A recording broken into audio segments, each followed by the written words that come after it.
ಎಲ್ಲರಿಗೆ ನಮಸ್ಕಾರ. ನಾವು ಉರ್ದುನಲ್ಲಿ ಹೇಳ್ತೀವಿ, ಆಮೇಲೆ ट्रांसलेट सोहेल भाई मारते हैं।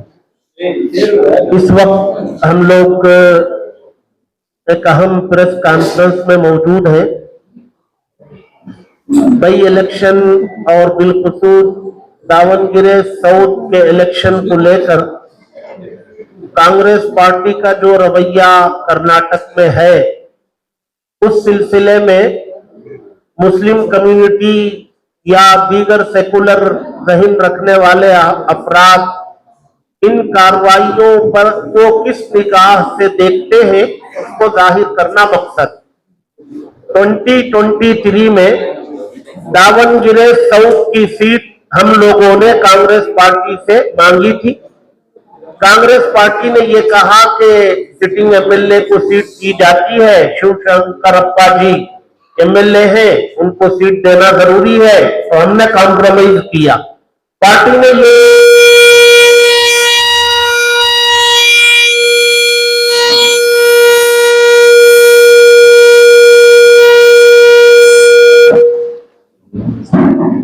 ये उस वक्त ये कहा था कि इनके बाद देखा जाएगा, किसी माइनॉरिटी को सीट दें।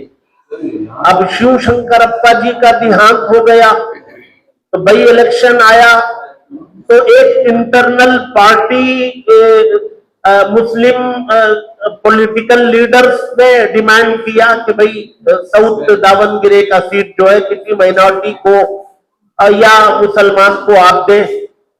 पार्टी नहीं दी, उलमा ने भी डिमांड किया, नहीं दी। उससे हम लोगों को काफी तकलीफ हुई। पार्टी ने बताया कि बागलकोट में बेटी का देहांत हुआ कि उनके बेटे को दिया, तो सेम जो है दावनगिरे में शिवशंकरप्पा जी का इंतकाल हुआ तो उनके पोते को देंगे। ये कांग्रेस का स्टैंड सही नहीं। बेटी जी का इंतकाल हुआ, बेटे को दिया, ठीक है। यहाँ शिवशंकरप्पा जी का इंतकाल हुआ, बेटा ऑलरेडी एमएलए है, बेटे मिनिस्टर है और बेटे की बीवी वो एमपी है।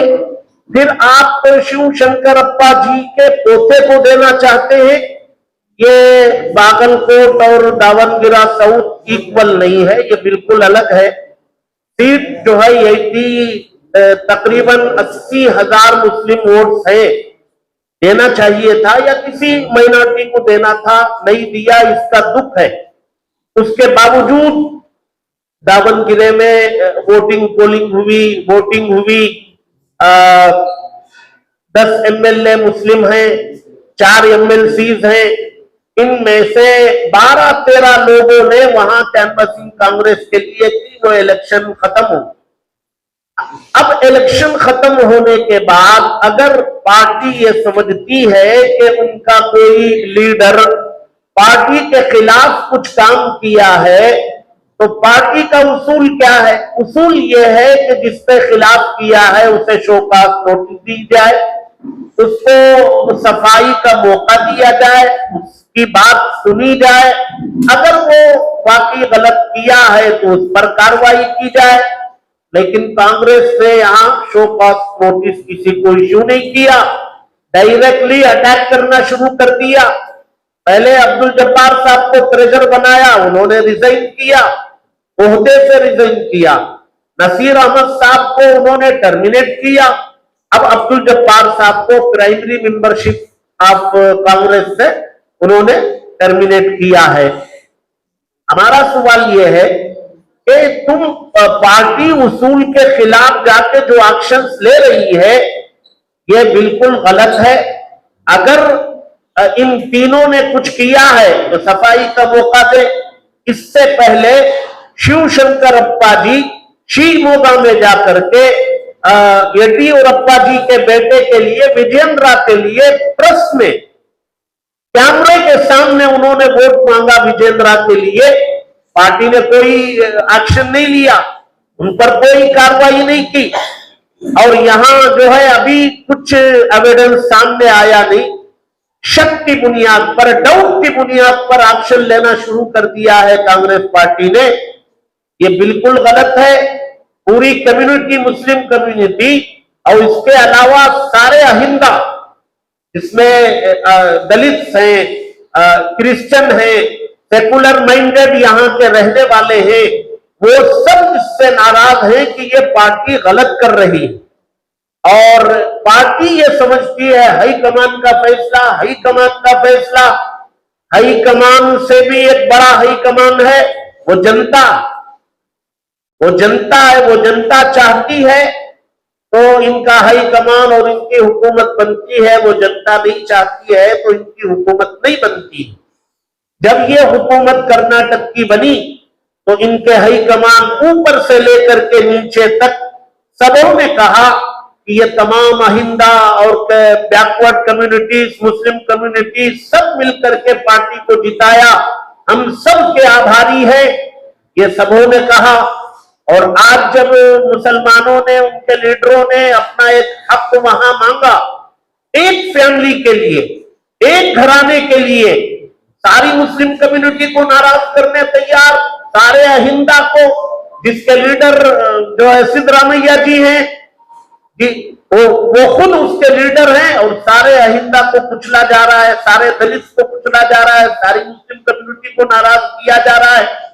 ये इंतहाई गलत कदम है, इंतहाई गलत रविश है पार्टी का। इससे जो है मुस्लिम समाज बहुत नाराज है और हमारे साथ बहुत सारे अहिंदा के लोग, सेकुलर माइंडेड लोग, ये सब नाराज। इसलिए पार्टी को ये समझना चाहिए कि अगर उसे किसी के खिलाफ कार्रवाई करनी है तो पहले नोटिस जारी करे, मालूम करे, उनके पास सबूत है तो करे, पहले नहीं किए। अगर शिव शंकर अप्पा जी के लिए शिमोगा में कार्रवाई की होती आज भी वो करती। ऑनलाइन मीडिया पर जो है पार्टी के खिलाफ काम करने वालों के लिए कोई एक्शन नहीं है, हमारे खिलाफ एक्शन बगैर नोटिस के किया जा रहा है, ये गलत है। अब हाईकमान से ऊपर जनता की अदालत है, जनता है, सारी चीजों को वॉच कर रही है। जैसे आपने कहा कि सबों ने मिलकर के आपको हुकूमत में बिठाया, मुस्लिम कम्युनिटी भी 85% आपको वोट दिया है, तो जिस कम्युनिटी ने आपको 85% वोट दिया है वो आइंदा के बारे में नहीं सोचेगी। क्या आप एक्शन ले रहे हैं ये सोच करके ये कम्युनिटी, ये लीडर्स लावारिस है? ऐसा नहीं है। ये कांग्रेस पार्टी में मुस्लिम लीडर्स जो हैं उनके ऊपर भी हैं, उनको पूछने वाले भी हैं, पार्टी को पूछने वाले भी हैं। लिहाजा पार्टी इस सिलसिले में अपने आप को आजाद ना समझे, सोच समझ करके कार्रवाई करे। एक बाई इलेक्शन के लिए, एक फैमिली के लिए सबको नाराज करने पर तुली हुई है, तो ये कहीं ना कहीं अकलमंदी के खिलाफ नजर आता है।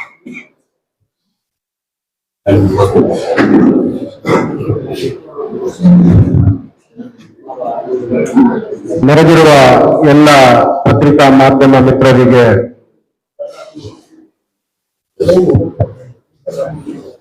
ಉಳುಮಾಯೆ ಕರ್ನಾಟಕದ ಈ ಸುದ್ದಿಗೋಷ್ಠಿಗೆ ಸ್ವಾಗತ ಮತ್ತು ನಮಸ್ಕಾರಗಳು. ಈ ದಿನ ಒಂದು ಮಹತ್ವದ ಸುದ್ದಿಗೋಷ್ಠಿಗೆ ನಾವೆಲ್ಲ ಇಲ್ಲಿ ಸೇರಿದ್ದೇವೆ. ವಿಷಯ ಇಷ್ಟೇ, ಕಳೆದ ಕೆಲ ದಿನಗಳಿಂದ ಕರ್ನಾಟಕ ಉಲಮ ಇಲ್ಲಿ ಸುದ್ದಿಗೋಷ್ಠಿ ನಡೆಸಿರುವ ಈ ತಂಡ ಮತ್ತೆ ಇಲ್ಲಿ ಸೇರಿರುವ ಎಲ್ಲ ಉಲಮಗಳು ದಾವಣಗೆರೆ ವಿಧಾನಸಭಾ ಉಪಚುನಾವಣೆಯ ಸುತ್ತಮುತ್ತ ರಾಜ್ಯದಲ್ಲಿ ನಡೆಯುತ್ತಿರುವ ರಾಜಕೀಯ ಬೆಳವಣಿಗೆಗಳ ಕುರಿತು ಕರ್ನಾಟಕದ ಜನತೆಯ ಮುಂದೆ ಕೆಲವು ಪ್ರಮುಖ ಮಾಹಿತಿಯನ್ನು ಮತ್ತು ಸಮುದಾಯದ ನಿಲುವನ್ನು ಮುಂದಿಡಲು ಬಯಸುತ್ತೇವೆ. ಸ್ನೇಹಿತರೆ, ತಮ್ಮೆಲ್ಲರಿಗೂ ತಿಳಿದಿರುವಂತೆ ಕಳೆದ ಕೆಲ ವಾರಗಳಿಂದ ಕರ್ನಾಟಕದಲ್ಲಿ 2 ಉಪಚುನಾವಣೆಗಳಾಗಿವೆ. ಬಾಗಲಕೋಟೆ ಮತ್ತು ದಕ್ಷಿಣ ದಾವಣಗೆರೆಯಲ್ಲಿ ಬಾಗಲಕೋಟೆಯಲ್ಲಿ ಮೇಟಿಯವರ ನಿಧನದಿಂದ ತೆರವಾದ ಸ್ಥಾನಕ್ಕೆ ಮತ್ತು ದಾವಣಗೆರೆಯಲ್ಲಿ ಶಾಮನೂರು ಶಿವಶಂಕರಪ್ಪರವರ ನಿಧನದಿಂದ ತೆರವಾದ ಶಾಸಕ ಸ್ಥಾನಕ್ಕೆ ವಿಧಾನಸಭೆ ಚುನಾವಣೆಗಳು ನಡೆದಿದ್ದು, ಈ ಸಂಬಂಧ ದಾವಣಗೆರೆಯಲ್ಲಿ ಕಾಂಗ್ರೆಸ್ನ ಸಂಪ್ರದಾಯದಂತೆ ಯಾರು ತೀರ್ಕೊಂಡಿದ್ದಾರೆ ಅವರ ಕುಟುಂಬಕ್ಕೆ ಟಿಕೆಟ್ ಕೊಡುವ ಸಂಬಂಧ ಪಕ್ಷ ನಿರ್ಣಯ ಮಾಡ್ತು. ಅದಕ್ಕೆ ಎಲ್ಲರ ಸಹಕಾರ ಇತ್ತು ಮತ್ತು ಅಭ್ಯಂತರವೂ ಇರಲಿಲ್ಲ. ಆದರೆ ದಾವಣಗೆರೆ ವಿಷಯದಲ್ಲಿ ಇದು ಹಾಗಾಗಿರಲಿಲ್ಲ. ಯಾಕಂದ್ರೆ ದಾವಣಗೆರೆಯಲ್ಲಿ ಈಗ ಆಲ್ರೆಡಿ ಶಾಮನೂರ್ ಶಿವಶಂಕರ್ ಅವರ ಮಗ ಮಲ್ಲಿಕಾರ್ಜುನ್ ಅವರು ಶಾಸಕರಾಗಿದ್ದಾರೆ, ಕರ್ನಾಟಕ ಸರ್ಕಾರದಲ್ಲಿ ಮಂತ್ರಿಯಾಗಿದ್ದಾರೆ, ಮತ್ತೆ ಅವರ ಸೊಸೆ ದಾವಣಗೆರೆಯ ಸಂಸದರಾಗಿದ್ದಾರೆ. ಪ್ರಭಾ ಮಲ್ಲಿಕಾರ್ಜುನ್ ಅವರು ದಾವಣಗೆರೆಯ ಸಂಸದರಾಗಿದ್ದಾರೆ. ಹೀಗಿರುವಾಗ ಅವರಿರುವಾಗಲೇ ಕೂಡ ನನ್ನ ಮುಂದಿನ ಟಿಕೆಟ್ ಮುಸ್ಲಿಂ ಅಭ್ಯರ್ಥಿಗೆ ಕೊಡ್ತೀವಿ ಅಂತ ಅವರು ಸಾರ್ವಜನಿಕವಾಗಿ ಹೇಳಿದ್ರು. ಅದರಂತೆ ಅಲ್ಲಿಯ ಸ್ಥಳೀಯ ದಾವಣಗೆರೆಯ ಜನ ಮತ್ತು ಕಾಂಗ್ರೆಸ್ ಪಕ್ಷದ ಕಾರ್ಯಕರ್ತರು ಮತ್ತು ರಾಜ್ಯದ ಮುಸ್ಲಿಂ ಧಾರ್ಮಿಕ ನಾಯಕತ್ವದವರು ಈ ಸಂಬಂಧ ಕಾಂಗ್ರೆಸ್ನ ಹೈಕಮಾಂಡ್ಗೆ ಭೇಟಿಯಾಗಿ ಈ ಬಾರಿ ದಾವಣಗೆರೆ ಉಪಚುನಾವಣೆಯಲ್ಲಿ ಮುಸ್ಲಿಂ ಅಭ್ಯರ್ಥಿಗೆ ಟಿಕೆಟ್ ನೀಡುವಂತೆ ಒತ್ತಾಯ ಮಾಡಿದ್ರು, ಆಗ್ರಹ ಮಾಡಿದ್ರು ಮತ್ತು ಮನವಿ ಮಾಡಿಕೊಂಡಿದ್ರು. ಆದರೆ ಅಲ್ಲಿ ದುರದೃಷ್ಟವಾದ ಮುಸ್ಲಿಂ ಅಭ್ಯರ್ಥಿಗೆ ಟಿಕೆಟ್ ಸಿಗದ ಕಾರಣ ದಾವಣಗೆರೆಯಲ್ಲಿ ಮತ್ತೆ ಅದೇ ಕುಟುಂಬದ ಶಾಮನೂರ್ ಕುಟುಂಬದ ಸಮರ್ಥರವರಿಗೆ ಟಿಕೆಟ್ ಕೊಟ್ಟಿದ್ರಿಂದ ಇಡೀ ದಾವಣಗೆರೆಯ ಮುಸ್ಲಿಂ ಸಮುದಾಯ ತುಂಬಾ ಆಕ್ರೋಶ, ಅಸಮಾಧಾನದಿಂದ ತಮ್ಮ ರಾಜಕೀಯ ಪ್ರಾತಿನಿಧ್ಯ ಅಂತ್ಯ ಆಗ್ತೈತೆ ಅಂತ ಆತಂಕದಿಂದ ಅಲ್ಲಿ ಕಾಂಗ್ರೆಸ್ ವಿರುದ್ಧ ಮತ್ತೆ ಕಾಂಗ್ರೆಸ್ ಪಕ್ಷದ ವಿರುದ್ಧ ಅಸಮಾಧಾನ ಹೊರಹಾಕಿ ಬಂಡಾಯ ಎದ್ದಿದ್ದು ಇಡೀ ರಾಜ್ಯವೇ ನೋಡಿದೆ, ತಾವೆಲ್ಲರೂ ನೋಡಿದ್ದೀರಿ. ಅದು ಅಲ್ಲಿಯ ಜನತೆಯ ಸಹಜ ನೋವು, ಆಕ್ರೋಶ ಆಗಿತ್ತು. ಆದರೆ ಇದಾದ ನಂತರ ದಾವಣಗೆರೆ ಉಪಚುನಾವಣೆಯಲ್ಲಿ ಇದಾಗಿಯೂ ಕೂಡ ಕರ್ನಾಟಕದ ಮುಸ್ಲಿಂ ಜನಪ್ರತಿನಿಧಿಗಳು 10 ಜನ ಶಾಸಕರು ಮತ್ತೆ 4 ಜನ MLCಗಳು ಕೂಡ ಸಕ್ರಿಯವಾಗಿ ಚುನಾವಣೆಯ ಪ್ರಚಾರದಲ್ಲಿ ಭಾಗಿಯಾಗಿದ್ದು ಅವರು ಚುನಾವಣೆಯನ್ನು ಅತ್ಯುತ್ತಮವಾಗಿ ನಿರ್ವಹಿಸಿರ್ತಾರೆ. ಅದಾಗಿಯೂ ಕೂಡ ಕಾಂಗ್ರೆಸ್ ಪಕ್ಷ ಈಗಾಗಲೇ ದಾವಣಗೆರೆ ಟಿಕೆಟ್ ಅನ್ನ ಮುಸಲ್ಮಾನ ಅಭ್ಯರ್ಥಿಗೆ ಕೊಡದೆ ಮುಸಲ್ಮಾನರಿಗ ಕೋಪಕ್ಕೆ, ಅಸಮಾಧಾನಕ್ಕೆ ಕಾರಣ ಆಗಿತ್ತು. ಸಾಕಷ್ಟು ಸಮುದಾಯ ನೋವಲ್ಲಿತ್ತು. ಇದಾದ ನಂತರ ಮತ್ತೆ ಮುಸ್ಲಿಂ ನಾಯಕತ್ವ ಚುನಾವಣೆ ಮುಗಿದ ನಂತರ ಮರುದಿನವೇ MLC ಅಬ್ದುಲ್ ಜಬ್ಬಾರ್ ಅವ್ರನ್ನ ರಾಜೀನಾಮೆ ಪಡೆದಿರೋದು ಮತ್ತೆ ಮುಖ್ಯಮಂತ್ರಿಯ ಕಾರ್ಯದರ್ಶಿಗಳಾಗಿರುವಂತಹ ನಸೀರ್ ಅಹಮದ್ ಅವ್ರನ್ನ ವಜಾ ಮಾಡಿರೋದು ರಾಜ್ಯದಾದ್ಯಂತ ಮುಸ್ಲಿಂ ಸಮಾಜವನ್ನು ಮತ್ತಷ್ಟು ಅಸಮಾಧಾನ ಮತ್ತೆ ಕೆರಳಿಸುವಂತೆ ಮಾಡಿದೆ. ಈ ನಿಲುವು ಒಂದು ಕುಟುಂಬಕ್ಕಾಗಿ ಒಂದು ಉಪಚುನಾವಣೆಗಾಗಿ ಕಾಂಗ್ರೆಸ್ ಪಕ್ಷ ಈ ರೀತಿಯ ನಿಲುವು ತಗೊಂಡು ಇಡೀ ಸಮಸ್ತ ಮುಸ್ಲಿಂ ಸಮುದಾಯ ಮತ್ತೆ ವಿಶೇಷವಾಗಿ ಅಹಿಂದ ಸಮುದಾಯ, ಯಾಕಂದ್ರೆ ಈ ಚುನಾವಣೆ 2023ರ ಚುನಾವಣೆ ಪೂರ್ವದಲ್ಲಿ ಕರ್ನಾಟಕ ರಾಜ್ಯದಲ್ಲಿ ಕಾಂಗ್ರೆಸ್ ಸರ್ಕಾರಗಳು ಕಾಂಗ್ರೆಸ್ ಪಕ್ಷದ ಶ್ರಮ ಅಷ್ಟೇ ಸಾಕಾಗಿರಲಿಲ್ಲ. ನಾಗರಿಕ ಸಮಾಜ, ಜಾತ್ಯತೀತ ಮನಸ್ಸುಗಳು, ಪ್ರಗತಿಪರ ಮನಸ್ಸುಗಳು ಎಲ್ಲದಕ್ಕಿಂತ ಹೆಚ್ಚಾಗಿ ಅಹಿಂದ ಮತಗಳ ಕ್ರೋಢೀಕರಣ ಆಗಿತ್ತು. ಅದಕ್ಕಾಗಿಯೇ ಕಾಂಗ್ರೆಸ್ ಪಕ್ಷ ತುಂಬಾ ಅದ್ಭುತ ಗೆಲುವು ಪಡೆದಿತ್ತು. ಆದರೆ ಅದೇ ಕಾಂಗ್ರೆಸ್ ಪಕ್ಷ ಇಂದು ಅಹಿಂದ ಪರಿಕಲ್ಪನೆಯಲ್ಲಿ ಅಲ್ಪಸಂಖ್ಯಾತರ ನಾಯಕತ್ವದ ವಿರುದ್ಧ ಶಿಸ್ತಿನ ಕ್ರಮ ಎಂಬ ಪ್ರಯೋಗ ಮಾಡಿ ಆ ನಾಯಕತ್ವವನ್ನ ಅಂತ್ಯಹಡಲು ಹೋಗಿರುವ ಕಾರಣ ಮುಸ್ಲಿಂ ಸಮುದಾಯ ಮತ್ತು ಅಹಿಂದ ಸಮುದಾಯ ಮತ್ತು ರಾಜ್ಯದ ಜಾತ್ಯತೀತ ಮನಸ್ಸುಗಳು ಮತ್ತು ಪ್ರಗತಿಪರರು ಈ ಸಂಬಂಧ ತುಂಬಾ ಆಕ್ರೋಶ, ಅಸಮಾಧಾನಗೊಂಡಿದ್ದು ಕಾಂಗ್ರೆಸ್ ವಿರುದ್ಧ ಈ ನಿಲುವನ್ನ ಈ ಪತ್ರಿಕಾಗೋಷ್ಠಿ ವಿರುದ್ಧ ಖಂಡಿಸ್ತಾ ಇದ್ದಾರೆ. ಹಾಗೆಯೇ ಒಂದ್ ವೇಳೆ ಕಾಂಗ್ರೆಸ್ ನಾಯಕರಿಂದ ಮುಸ್ಲಿಂ ನಾಯಕರಿಂದ ಯಾವುದೇ ಕಾಂಗ್ರೆಸ್ನ ಆರೋಪದಂತೆ ಪಕ್ಷ ವಿರೋಧಿ ಆರೋಪಗಳಿದ್ರೆ ಅವರು ಅದಕ್ಕೆ ಕಾರಣ ಕೇಳಿ ಅವರ ಪಕ್ಷದ ಆಂತರಿಕ ಚೌಕಟ್ಟಿನಲ್ಲಿ ವೇದಿಕೆಗಳಲ್ಲಿ ಅದನ್ನ ಬಗೆಹರಿಸ್ಕೋಬಹುದಿತ್ತು. ಒಂದ್ ವೇಳೆ ಇವರು ಒಂದು ಗುಮಾನಿ ಅನುಮಾನದ ಮೇಲೆ ಇವತ್ತು ಮುಸ್ಲಿಂ ನಾಯಕತ್ವದ ಮೇಲೆ ಕ್ರಮ ತಗೊಳ್ತಾ ಇದ್ದಾರೆ. ಈ ಹಿಂದೆ ದಿವಂಗತ ಶಾಮನೂರ್ ಅವರು ಶಿವಮೊಗ್ಗದ ಲೋಕಸಭಾ ಚುನಾವಣೆಯಲ್ಲಿ ಬಹಿರಂಗವಾಗಿಯೇ ಬಿಜೆಪಿ ಅಭ್ಯರ್ಥಿಗೆ ಮತ ಕೊಡಿ ಅಂತ ಪಕ್ಷ ವಿರೋಧಿ ಹೇಳಿಕೆ ನೀಡಿದ್ರು. ಅದಾಗಿಯೂ ಅವತ್ತೇನಾದ್ರು ಕಾಂಗ್ರೆಸ್ ಪಕ್ಷ ಈ ನಿಲುವು ತಗೊಂಡು ಪಕ್ಷ ವಿರೋಧಿ ವಿರುದ್ಧ ಕ್ರಮ ತಗೊಂಡಿದ್ರೆ ಬಹುಶಃ ಕರ್ನಾಟಕ ರಾಜ್ಯದ ಇವತ್ತಿನ ಈ ಮುಸ್ಲಿಂ ನಾಯಕರ ವಿರುದ್ಧ ಶಿಸ್ತಿನ ಕ್ರಮದ ಪರಿಸ್ಥಿತಿ ಉದ್ಭವ ಆಗ್ತಿರ್ಲಿಲ್ಲ. ಹಾಗೇನೆ ಆ ನಾಯಕರುಗಳಿಗೆ ಕರೆದು ಸಮಜಾಯಿಸಿ ಅವರ ಏನ್ ಆಹ್ವಾನಗಳಿವೆ ಅದನ್ನ ಪಕ್ಷದ ಆಂತರಿಕವಾಗಿ ಅವರು ವಿವರಣೆ ಪಡಿಬೇಕು, ಸಮಜಾಯಿಸಿ ಪಡಿಬೇಕು. ಏನೇ ವ್ಯತ್ಯಾಸಗಳು ಸಮಸ್ಯೆಗಳಾಗಿದ್ರು ಅವರ ಪಕ್ಷದ ಆಂತರಿಕ ಇದರಲ್ಲಿ ಅದನ್ನ ಬಗೆಹರಿಸ್ಕೋಬೇಕು. ಜೊತೆಗೆ ಮುಸ್ಲಿಂ ಸಮುದಾಯದ ಪ್ರಾತಿನಿಧ್ಯದ ಕೂಗು ಇದಕ್ಕೂ ಕೂಡ ಕಾಂಗ್ರೆಸ್ ಪಕ್ಷ ಗಂಭೀರವಾಗಿ ಪರಿಗಣಿಸಬೇಕು. ಯಾಕಂದ್ರೆ ಪ್ರಜಾಪ್ರಭುತ್ವದಲ್ಲಿ ಕಾಂಗ್ರೆಸ್ ಪಕ್ಷ ಎಲ್ಲವಕ್ಕೂ ಹಿಂದೆ ತಗೊಳ್ತಾರೆ, ಎಲ್ಲಾ ಕ್ರಮಕ್ಕೂ ಹೈಕಮಾಂಡ್ ನಿಲುವು ಅಂತ ಹೇಳ್ತಾ ಇದ್ದಾರೆ. ಆದ್ರೆ ಪಕ್ಷ ಮರಿಬಾರದು. ಪ್ರಜಾಪ್ರಭುತ್ವದಲ್ಲಿ ರಾಜಕೀಯ ಪಕ್ಷಗಳಿಗಿಂತ ದೊಡ್ಡ ಹೈಕಮಾಂಡ್ ಜನಸಾಮಾನ್ಯ ಎಂಬ ಹೈಕಮಾಂಡ್. ಈ ಸಂಬಂಧ ಈ ಪತ್ರಿಕಾಗೋಷ್ಠಿ ಮೂಲಕ ಕಾಂಗ್ರೆಸ್ನ ಹೈಕಮಾಂಡ್ ನ ನೇತೃತ್ವದಲ್ಲಿ ಅಥವಾ ಅವರ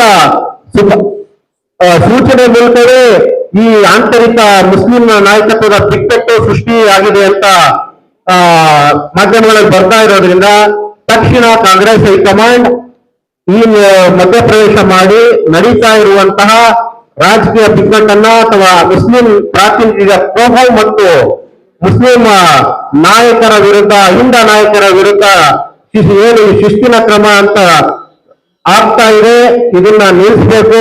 ಇದರ ವಿರುದ್ಧ ಸಮಾಜ, ಮುಸ್ಲಿಂ ಸಮುದಾಯ, ಸಮಾಜ, ಜಾತ್ಯತೀತ ಮನಸ್ಸುಗಳೆಲ್ಲ ತುಂಬಾ ಜಾಗೃತಗೊಂಡಿದ್ದು ಅವರ ಮುಂದಿನ ದಿನಗಳಲ್ಲಿ ಕಾಂಗ್ರೆಸ್ ಪಕ್ಷಕ್ಕೆ ಈ ಸಂಬಂಧ ಅವರು ತಮ್ಮ ಖಂಡನೆ ಮತ್ತು ವಿರೋಧನ ಬಹಿರಂಗವಾಗಿ ಮಾಡ್ತಾರೆ ಅನ್ನೋದು ಈ ಪತ್ರಿಕಾಗೋಷ್ಠಿಯಲ್ಲಿ ನಮ್ಮ ಉಲಮಾಗಳ ತಂಡದಿಂದ ನೀಡಿರುವ ಮಾಧ್ಯಮಗೋಷ್ಠಿಯ ಸಂದೇಶ. ಧನ್ಯವಾದಗಳು. बिस्मिल्लाहिर्रहमानिर्रहीम। अभी तफसीलात पेश की गई है। जैसे कि बयान किया गया है कि 2023 का इलेक्शन हो या उससे पहले के कर्नाटक में इलेक्शन हो, मुसलमानों ने एकजुट होकर कांग्रेस पार्टी को जिताया, उनके लिए मेहनत की, उसके लिए काम किया। जैसे कि अभी आप तमाम को मालूम है कि दावनगिरी का मसला आया तो वहां पर उससे पहले वादे किए गए कि किसी मुसलमान उम्मीदवार को खड़ा किया जाएगा, लेकिन जैसे हमारे सियासी कायदीन है उन्होंने मुतालबा किया, उनके मुतालबे को माना नहीं गया। बाद में रमजान के आखिरी दिनों में उलमाए किराम हमारे कर्नाटक के सीएम सिद्धरामैया साहब के पास गए और खड़गे साहब से हमने मुलाकात की और इसी तरीके से सुरजेवाला साहब से मुलाकात की और हमने कहा यह हमारा हक है और आपने वादा किया है दावनगिरी की सीट किसी मुसलमान को उम्मीदवार बनाया जाए। सुरजेवाला साहब ने ऐसा वादा किया था हम लोगों के साथ। ऐसा लगता था कि शायद किसी मुसलमान उम्मीदवार को टिकट दिया जाएगा, मगर वहां पर टिकट ना दिया गया। और उसके बाद अब्दुल जब्बार साहब जो वहां पर पैदा हुए, 40-45 साल उन्होंने कांग्रेस पार्टी के लिए वहां पर काम किया। ये उनका नहीं बल्कि पूरी उम्मत का, पूरी कौम का एक हक था जो कांग्रेस से मांगा गया था। ऐसा लगता है कि मुसलमान से वोट तो लिया जाता है, लेकिन मुसलमान जब अपना हक मांगता है तो फिर मुसलमानों को मुस्लिम बना दिया जाता है। अपना हक मांगना कोई जुर्म नहीं है, हमने कोई बड़ा काम नहीं किया, अपना हक मांगा था। हम गए थे सिद्धरामैया साहब के पास, खड़गे साहब के पास, सुरजेवाला साहब के पास, और उसके बाद जब हक न दिया गया, नाराजगी दिखाई, तो कांग्रेस पार्टी ने यानी दूध में से मक्खी की तरह अब्दुल जब्बार साहब को निकाला गया। नसीर अहमद साहब जो पॉलिटिकल यानी सेक्रेटरी थे हमारे सिद्धरामैया साहब के साथ में, उन्होंने कौन सा जुर्म किया हमें समझ में नहीं आता। बागलकोट में उनसे खिदमत नहीं जाती है, बागलकोट में उनको भेजा जाता है, वो 9 दिन वहां पर दिन रात मेहनत करके पार्टी को जिताने की कोशिश करते हैं, मगर जैसे इलेक्शन होता है तो नसीर अहमद साहब को भी एकदम निकाल दिया जाता है। ये जो पॉलिसी कांग्रेस की है ये हमें यानी बिल्कुल समझ में नहीं आती। मुसलमान है जो एकजुट होकर पूरा वोट कांग्रेस पार्टी को देता है, और जब जब कांग्रेस पार्टी ने मुसलमानों को नाराज किया है कांग्रेस कमजोर होती नजर आई है। आज कोई वक्त है इस तरह से यानी मुसलमानों की नाराजगी लेना कांग्रेस पार्टी के लिए बेहतर नहीं है। तो मुसलमानों का हक है वो मुसलमानों को दिया जाए, और जिस तरह से यानी कोई पूछताछ नहीं है, एकदम कोई मशवरा नहीं है। जैसे इलेक्शन के वक्त मुसलमानों के साथ मशवरा किया जाता है, बातचीत की जाती है, और जब यानी मामला हक लेने का आता है तो उस मौके पर कोई मशवरा नहीं, बल्कि एकदम उनकी बात कोई नहीं सुनी जाती है। बड़े बड़े यानी ओहदेदारों को उनके ओहदे से निकाल दिया जाता है। मैं कहूंगा बहुत सारी पार्टियां, सेकुलर पार्टियां कर्नाटक के यानी किनारे पर खड़ी हुई है, जो कर्नाटक में आने की कोशिश कर रही है। अगर इसी तरह की चीजें रही, वो पार्टियां अगर कर्नाटक में दाखिल हो गई तो यानी कांग्रेस पार्टी कमजोर हो जाएगी, और यानी बहुत सारे मामला हमारे स्टेट में आएंगे। तो अभी भी मैं गुजारिश करूंगा सिद्धरमैया साहब से, डीके शिव कुमार साहब से, परमेश्वर साहब से, जो यानी तमाम आपकी बागडोर कर्नाटक की आप लोगों के हाथों में है। जिन मुसलमानों को आपने नाराज किया है यानी कायदीन को उनको राजी करें। क्यों नहीं गए अब्दुल जब्बार साहब के घर में आप हजरात? उनको राजी करना था, उनको उनसे बात करनी थी, पूछताछ करनी थी। एकदम यानी इस तरह से निकाल देना यानी ये तरीका बेहतर नहीं है। मैं फिर यानी कांग्रेस के आला जो सियासी कायदीन हैं, मैं उनसे गुजारिश करूंगा कि आप यानी जब्बार साहब को भी राजी करें, नसीर अहमद साहब को राजी करें। इन्होंने पूरा वक्त कांग्रेस पार्टी के लिए दिया है, और यानी उस पार्टी को यानी वक्त को जाए करने की कोशिश न की जाए। मुसलमानों का जो हक है वो मुसलमानों को दिया जाए। मैं बस इसी पर अपनी बात का Thank you, Qari sir. My request to Maulana Muhammad Zainul Abidin Sahab, the most influential person during the Hajj period. He is the principal of Darul Uloom Shah Waliullah, a famous madrasa in Kanadi Road. बिस्मिल्लाहिर्रहमानिर्रहीम। Congress party को चाहिए कि वो गुजरात का हाल देख लें, UP का हाल देख लें, दिल्ली का हाल देख लें। यहाँ सब पहले क्या था इनका, कैसे थे ये लोग, जब वहां पर इस तरह काम करना शुरू किए, आज उनको सीट मिलना मुश्किल हो गया है। कर्नाटक में भी ये हाल होगा अगर खुदा न खास्ता ये लोग इस तरह काम करेंगे तो आइंदा कर्नाटक में कांग्रेस का काफ भी नहीं रहेगा। इसके लिए तो गुजारिश करता हूं कांग्रेस वालों से कि वो फौरन जो है तवज्जो दें और हकदार का हक जिसका हक है उसका हक पहुंचाएं। हक हम ये नहीं कह रहे, उसका हक पहुंचाएं। अब्दुल जब्बार साहब हैं, नसीर साहब हैं, ये मुस्तकिल काम कर रहे हैं, फिर इनको उठाकर ऐसा न क्या करना, ये तो बहुत बड़ी गद्दारी है ये। इसलिए कांग्रेस वालों से गुजारिश है अपना अंजाम देख लें। वो गुजरात में आ नहीं सकते, दिल्ली में आ नहीं सकते, यूपी आ नहीं सकते, इसी तरह कर्नाटक भी यही हाल होगा इंशाअल्लाह। Dear friends, press people might have understood the simple Urdu language Maulana and Hafiz al-Fikhar Nuri Sahab spoke. They were demanding the Congress High Command to look into the matter seriously. They should speak to Mr. Abdul Jabbar, and also they should see that Mr. Nasir Ahmad, the political secretary to the CM, who was recently terminated, he should be reinstated or given higher any other position. This was the demand by these two ulamas. Also, Maulana Zainul Abidin Sahab was telling, we should see the fate of Congress party, what happened in Gujarat, in Delhi and UP. When Muslims went away from Congress, then they suffered it. They could not get even one seat there. So this should not happen in Karnataka.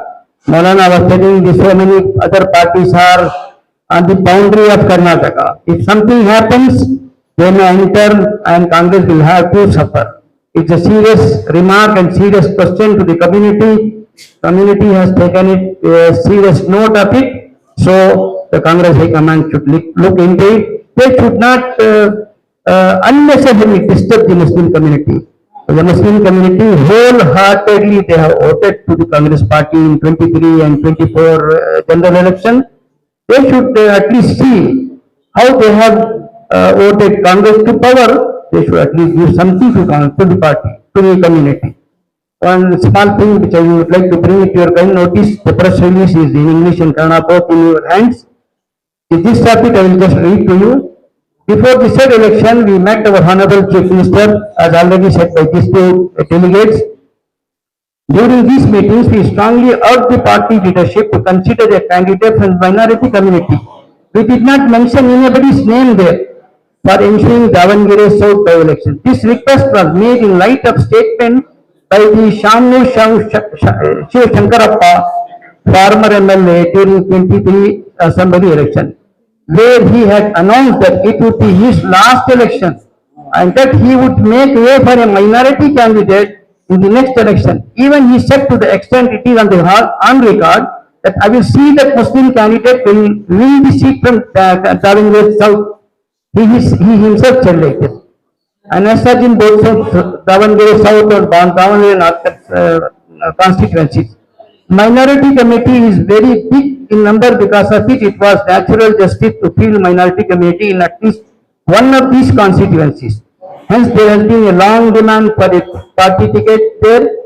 Sri Shamnu Shankarappa has also, he knew this well, and that was the reason for his assurance. Keeping this assurance in view, we emphasize the need to field a candidate from the minority community. During our meetings with the party leaders on 20th March, the last day of Ramadan, we also expressed our deep displeasure with Congress party and Congress-led government headed by Sri Chitaramayya. During the 23 Assembly elections, specific promises were made to the Muslim community that the issues of and problems faced by minorities would be addressed immediately upon the party coming to power. This was the assurance made in the manifesto. However, even after completing almost 3 years in office, several key issues mentioned in the Congress election manifesto, I would like to request the audience to please maintain silence, such as reservation for Muslims, the anti-conversion bill, the hijab issue, etc., remain unaddressed. After detailed deliberations, Mr. Surjewala assured us at night, 10:30 at night, we met him, all Thursday, that he would discuss the matter with the Honorable Chief Minister, the President of KPCC and the party high command, but that a minority candidate would be accommodated for Davangere South by-election.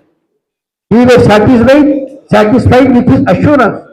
However, we were shocked when the name of grandson of the Sri Shamnu Shiv Shankarappa was announced as the official Congress candidate. Please maintain silence. This decision caused widespread disappointment and shock within the entire Muslim community. As our repeated requests were ignored, the recent developments have further deepened the unhappiness among the Muslim community.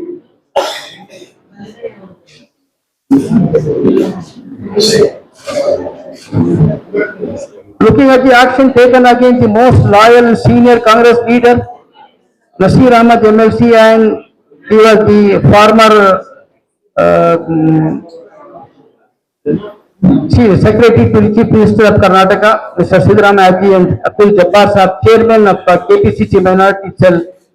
We would like to ask the Congress Party High Command and the KPCC President why similar action was not taken in the following cases. Against the Sri Shamnu Shiv Shankarappa, who appealed to voters during the 24 Lok Sabha elections to support the BJP candidate. Openly, he has supported BJP. Being a congressman from years together, he supported the BJP candidate. The Congress party did not take any action against him. Even the Congress party did not ask him also. This is the fact. Against those responsible for the defeat of Iqbal Ahmad Saradki by Congress MLA during the legislative council, it happened. Against Congress leaders who worked against the party's official candidate in 2000 assembly election in Bijapur, Raichur, Gangavati, not 23, not 2013, it's 23, 2023, in Bijapur, Raichur city, Gangavati, and in 2013, Hebbal constituency, where the grandson of C.K. Jafar Sharif stood as a Congress candidate. they should ask this question. We wish to place on record that it is the minority communities, especially Muslims, who have stood firmly with the Congress party like a rock and voted en masse in the Karnataka Assembly elections 2013, 2018 and 2023, as well as the Lok Sabha elections in 2019, 2024. Survey reports published in the print and electronic media after the 23 assembly elections clearly indicated that minorities, particularly Muslims, voted overwhelmingly more than 90% in favor of Congress, enabling the party to form the government. The significant contribution of the Muslim community in bringing Congress to power was widely debated in the media. At the same time, we wish to emphasize that our concerns are rooted in the broader constitutional vision of justice, equality and dignity for all marginalized and oppressed communities. The issues raised here are not confined to one community alone, but reflect a larger question of fair representation, social justice and respect for democratic assurance.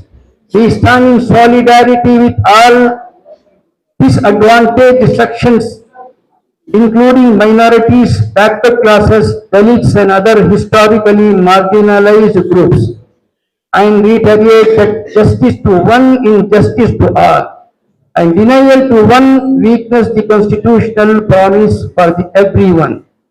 However, an impression has now gained ground within the Muslim community in Karnataka that Congress party has taken the support for granted and it believes that Muslims have no options other than Congress. The perception is entirely incorrect. Historically, Muslim support has been crucial in enabling Congress to rise to power. This clearly shows that we do have options and that we are not prepared to accept repeated humiliation and disrespect towards the Muslim community and its religious and political leaders.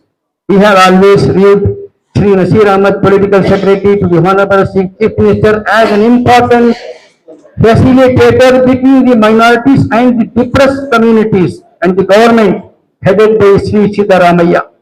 The removal of Sri Nasir Ahmad and the resignation of Sri Abdul Jabbar sent disturbing signals to the minority communities, especially Muslims. These actions reflect indifference and disregard towards the legitimate and aspirations of marginalized sections of the community. The entire Muslim community at every level in Karnataka and across the country has expressed deep displeasure, anguish over the actions of the Honorable Chief Minister Sri Siddaramaiah and the Congress Party High Command towards this Muslim community.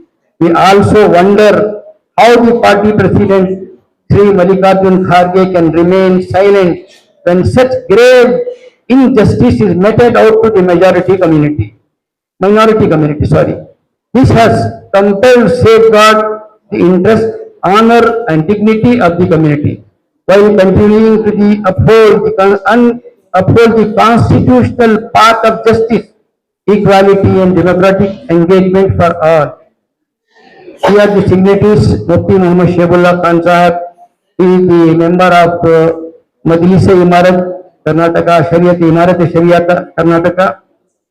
He is expected to come. He was on way to his another preoccupied program, but anyway he may shortly come and meet you before this course. Mufti Iftikhar Ahmad Qasimi is the president of Jamiat Ulama Karnataka and also he is the member Majlis-e-Imarat Sharia Karnataka. Maulana Tanveer Pira Hashmi, he missed his flight from Delhi. He messaged us, his ticket was also with us. Qari Zulfiqar Ahmad Nuri Sahab, Imam wa Khatib, Masjid Bilal. Mufti Muhammad Aslam Rashadi is also out of station. Maulana Muhammad Zainul Abidin Rashadi Mazahiri is the principal of Darul Ulum Shah Waliullah. I am Shabir Ahmad and Maulana Ejaz Nadvi could not make today. Dr. Saad Muhammad Galgami, he is the President Jamaat Islami. All are with us. Unfortunately, due to some preoccupied engagement, they could not come. But they are with all. They all are with us with our engagements. Maulana Khalid Beg Nadvi, a famous educationalist, he was in Tumkur, could not come because he has some guest with him, and he said, "I am wholeheartedly supporting your cause." Maulana Wahiduddin Khan Umri, he is also one of the member of Jamaat Islami. Maulana Mufti Shamsuddin Qasimi, he left to Delhi today. There was a very important meeting in Jamiat Ulama. And Hafiz Muhammad Amin, the General Secretary, Jamiat Ulama Karnataka. Sulaiman Khan, Milli Council. Maulana Umar Farooq, he is present there. Maulana Abdul Qadir Shah Wajid and Hafiz Sayyid Asif. आपको शायद ये पता होगा, नाम पढ़ने की जरूरत नहीं है सर। Okay. आप शायद ये जानते हैं कि जिस मुस्लिम लीडर को आप रिप्रेजेंट करके आए हुए हैं यहाँ पे उलमा इन कर्नाटक के, शायद आपको ये जानकारी नहीं है क्या कि वो लीडर्स के खिलाफ जो रिपोर्ट दी गई वही मुस्लिम लीडर्स ही दिए हैं। नहीं, हम किसी मुस्लिम लीडर के नुमाइंदगी रिप्रेजेंटेशन के लिए नहीं आए हैं, हम एक कंसर्न लेकर आए हैं। मेरी बात में मैंने कहा था कि पार्टी, अगर कोई पार्टी लीडर पार्टी के खिलाफ जाता है, पार्टी कार्रवाई करे उसूल से, से उसको सफाई का मौका दे, उसको बात करे, अगर उसका गलत निकल आए कार्रवाई करे। यहाँ इससे पहले लोगों ने जो है पार्टी के खिलाफ ओपन मीडिया में तो कोई कार्रवाई नहीं की, और अब कार्रवाई कर रही है उसूल से हटके। हमारी नाराजगी इस पर। मुस्लिम लीडर्स इजी टारगेट बन रहे हैं कांग्रेस पार्टी में, अब वो इजी टारगेट बनाया जा रहा है।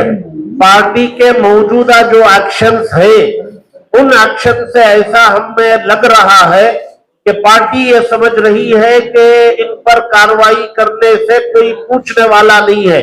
ऐसा नहीं है, कम्युनिटी में है, सब वॉच कर रहे, सब देख रहे, जो गलत कर रहे वो गलत है, उसको कहा जाएगा कि ये गलत।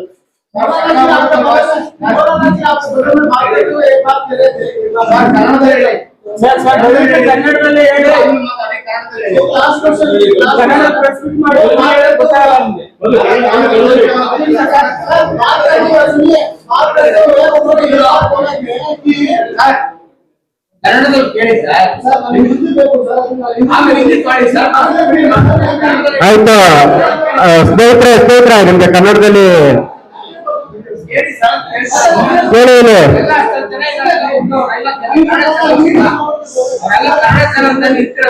ಓಕೆ, ಕನ್ನಡದಲ್ಲ ಯಾಕ ಹೇಳ್ತೀವಿ ಸರ್. ಮಾಧ್ಯಮ ಸ್ನೇಹಿತರೆ, ಈ ಉಲಮಗಳ ಸಂಸ್ಥೆ ಯಾವ ಮುಸ್ಲಿಂ ರಾಜಕೀಯ ನಾಯಕನ ಬೆಂಬಲದಲ್ಲೋ ಅಥವಾ ಪರವಾಗೋ ಬಂದಿರೋದಲ್ಲ. ಒಟ್ಟಾರೆ ಮುಸ್ಲಿಂ ಸಮುದಾಯದ ಜನಪ್ರತಿನಿಧಿಗಳು ಮತ್ತು ನಾಯಕತ್ವವನ್ನ ಕಾಂಗ್ರೆಸ್ ಪಕ್ಷ ನಡೆಸ್ಕೊಳ್ತಾ ಇರೋ ರೀತಿ ಮತ್ತೆ ಒಟ್ಟಾರೆ ಹೊರ ಜಗತ್ತಿಗೆ ಮುಸ್ಲಿಂ ನಾಯಕತ್ವದ ಬಿಕ್ಕಟ್ಟು ಅಂತ ಹೋಗ್ತಾ ಇದೆಯಲ್ಲ, ಅದನ್ನ ಕಾಂಗ್ರೆಸ್ ಪಕ್ಷ ತನ್ನ ಪಕ್ಷದ ಚೌಕಟ್ಟಿನಲ್ಲಿ, ವೇದಿಕೆಯಲ್ಲಿ, ರೀತಿ ನೀತಿಯಲ್ಲಿ ಯಾವ ರೀತಿ ಮೇಲ್ವಿಚಾರಣೆ ಮಾಡಬೇಕು, ಕಾರಣ ಕೇಳಬೇಕು, ಕ್ರಮ ತಗೋಬೇಕು, ಮತ್ತೆ ನಂತರ ಅವರು ನಿರ್ಧಾರ ತಗೋಬೇಕು. ಈ ಪ್ರಕ್ರಿಯೆ ಮಾಡಕ್ಕೆ ಕಾಂಗ್ರೆಸ್ ಪಕ್ಷ ಸ್ವತಂತ್ರವಾಗಿರುತ್ತೆ. ಅದು ಕಾಂಗ್ರೆಸ್ ಪಕ್ಷದ ಕಟ್ಟಾಳುಗಳಿಗೆ ಅನ್ವಯ ಆಗುತ್ತೆ. ಇದರ ಆಚೆಗೆ ಕಾಂಗ್ರೆಸ್ ಪಕ್ಷದ ಮುಸ್ಲಿಂ ಜನಪ್ರತಿನಿಧಿಗಳು ಮತ್ತು ಮುಸ್ಲಿಂ ನಾಯಕರ ವಿರುದ್ಧ ಒಟ್ಟಾರೆ ನಡೀತಾ ಇರೋ ಆಂತರಿಕ ಬಿಕ್ಕಟ್ಟು ಮತ್ತೆ ಪಕ್ಷ ಅವರ ವಿರುದ್ಧ ಏಕಾಏಕಿ ಕ್ರಮ ಕೈಗೊಳ್ಳುತ್ತಿರುವ ಕಾರಣ ಕೇಳದೆ ವಜಾ ಮಾಡ್ತಾರಂತ ಸಂದಿಗ್ಧ ಪರಿಸ್ಥಿತಿ ಇದೆಯಲ್ಲ, ಆ ಕ್ರಮದ ವಿರುದ್ಧ ಈ ನಿಯೋಗ ಅದನ್ನ ಖಂಡಿಸ್ತಾ ಇದೆ. ಮುಸ್ಲಿಂ ಸಮಸ್ತ ನಾಯಕತ್ವದ ಪರವಾಗಿ ಈ ನಿಯೋಗ ಈ ಪತ್ರಿಕಾಗೋಷ್ಠಿ ನಡೆಸ್ತಾ ಇರೋದು. ನಾವು ಯಾವುದೇ ರಾಜಕೀಯ ನಾಯಕರ ಪರವಾಗಿ ಅಲ್ಲ, ಸಮಸ್ತ ಮುಸ್ಲಿಂ ನಾಯಕತ್ವದ ಪರವಾಗಿ, ಸಮುದಾಯದ ಪರವಾಗಿ, ಅಹಿಂದ ಸಮುದಾಯದ ಪರವಾಗಿ ನಡೆಸ್ತಾರೆ. ಸರ್, ಈಗ ಯಾವ ರಾಜಕೀಯ ನಾಯಕರ ಪರ ಬಂದಿಲ್ಲ ಅಂತೀರ. ಈ ಹಿಂದೆ ಸಿಎಂ ಇಬ್ರಾಹಿಂ ಅವರಿಗೆ, ರೋಷನ್ ಬೇಗ್ ಅವರಿಗೆ, ಅವರು ಸಮುದಾಯದ ನಾಯಕರು, ಅವ್ರಿಗೆ ಆದಾಗ ಈ ಒಂದು ಸಂಘ ಎಲ್ಲಿ ಹೋಗಿತ್ತು? ಅವಾಗ ಈ ತರ ಯಾಕೆ ಸಭೆ ಮಾಡಲಿಲ್ಲ?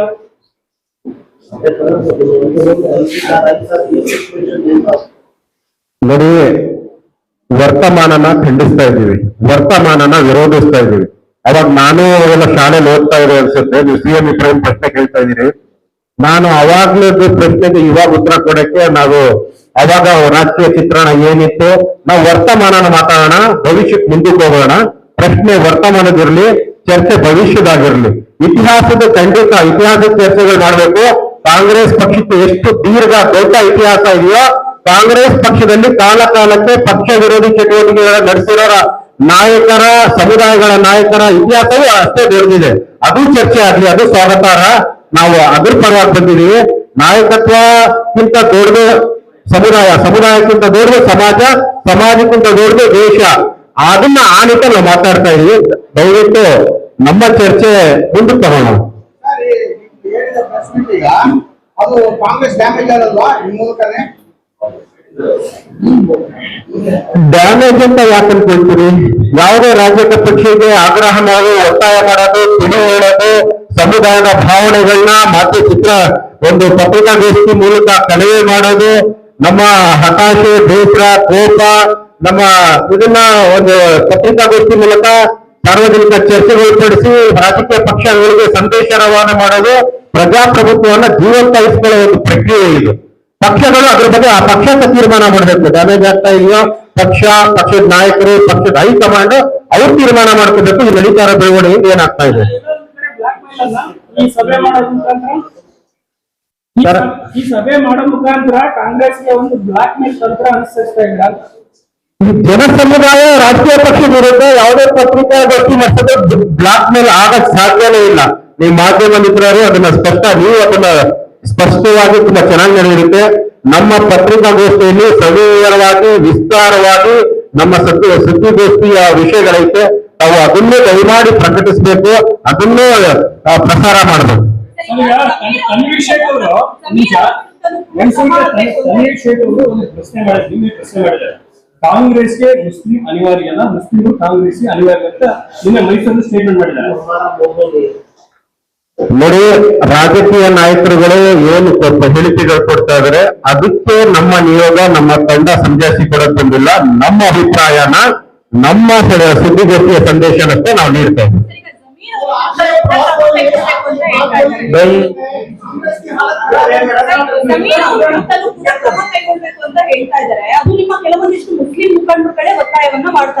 ಆ ಕಾರಣಕ್ಕೆ ಈಗ MLC ಜಬ್ಬಾರ್ ಸಾಬ್ ವಿರುದ್ಧ, ಮತ್ತೆ ಪೊಲಿಟಿಕಲ್ ಸೆಕ್ರೆಟರಿ ನಸೀರ್ ಅಹಮದ್ ಅವರ ವಿರುದ್ಧ, ಮತ್ತೆ ಜಮೀರ್ ಅಹಮದ್ ವಿರುದ್ಧ ಏನ್ ಚರ್ಚೆ ನಡೀತೈತೆ, ಆ ಕಾರಣಕ್ಕೆ ಅಲ್ಲಿ ಏನ್ ನಡೀತೈತೆ, ಏನ್ ಆಗ್ಬೇಕು, ಅದಕ್ಕೆ ಪಕ್ಷದ ಹೈಕಮಾಂಡ್, ಪಕ್ಷದ ವರಿಷ್ಠರಾದ ಮುಖ್ಯಮಂತ್ರಿಗಳಾದ ಸಿದ್ದರಾಮಯ್ಯ ಅವರು, ಪಕ್ಷದ KPCC ಅಧ್ಯಕ್ಷರಾದ DK ಶಿವಕುಮಾರ್ ಅವರು ಹಾಗೂ AICC ಅಧ್ಯಕ್ಷರಾದ ಮಲ್ಲಿಕಾರ್ಜುನ ಅವರು ತೀರ್ಮಾನ ಮಾಡಬೇಕು. ಅವ್ರ ಕುರಿತು ಮಧ್ಯಪ್ರವೇಶ ಪಡಿಬೇಕು ಅಂತಾನೆ ನಾವು ಈ ಒಟ್ಟಾರೆ ನಮಗೆ ಮುಸ್ಲಿಂ ಶಾಸಕರಿಗೆ, ಜನಪ್ರತಿನಿಧಿಗಳಿಗೆ ಪ್ರಾತಿನಿಧ್ಯದಲ್ಲೂ ಅನ್ಯಾಯ ಆಗ್ಬಾರ್ದು.